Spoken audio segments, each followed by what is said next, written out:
J'étais consultante dans un cabinet de conseil et je ressentais de plus en plus le manque du point de vue de la part de créativité dont j'avais besoin. Et puis il y a eu une rupture à ce moment-là et j'ai dû m'arrêter pendant quelques mois. J'ai passé beaucoup de temps à créer et c'est comme ça que mon identité de Caribe Colors en tant qu'artiste peintre en fait est née. Je recherche finalement quelque chose qui est de mon histoire personnelle, mais qui parle à, à toute personne issue de la Caraïbe et issue de la diaspora caribéenne.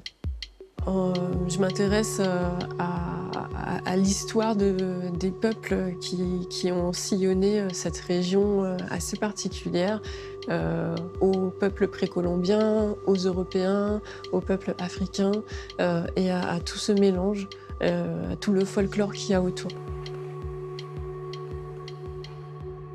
Je vais chercher donc des références dans des livres, dans des bibliothèques ou dans la médiathèque comme celle ici, la médiathèque du Lamentin. Il y a vraiment une collection, je dirais, de base que je retrouvais pas ailleurs.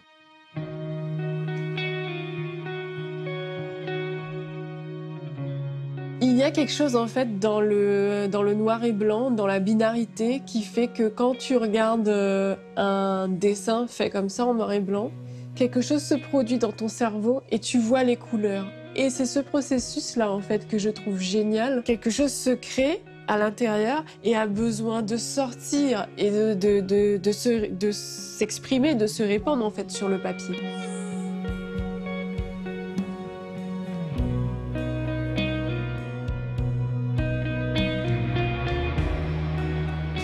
Je fais beaucoup de yoga, des retraites, des choses comme ça. Et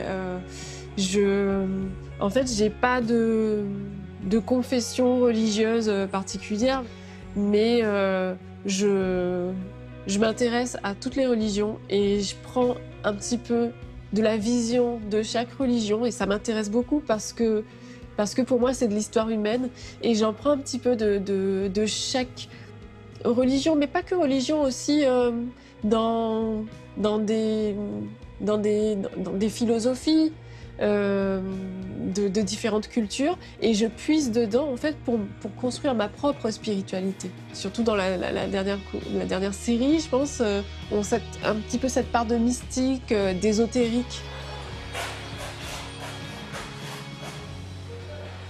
Donc ici, on est à la galerie Yucca, United Caribbean Artists. C'est la première galerie qui m'a donné ma chance, qui a cru en moi et qui a exposé mes œuvres. Et ici, donc, je suis très contente d'être ici aujourd'hui parce que je fais partie de l'exposition collective qui a lieu, qui s'appelle Féminitude, sur la sensibilité féminine. Ce qu'on peut me souhaiter aujourd'hui, c'est de toujours pouvoir créer, d'avoir le temps, les moyens pour ça, le lieu et puis de pouvoir partager ce que je crée. Voilà.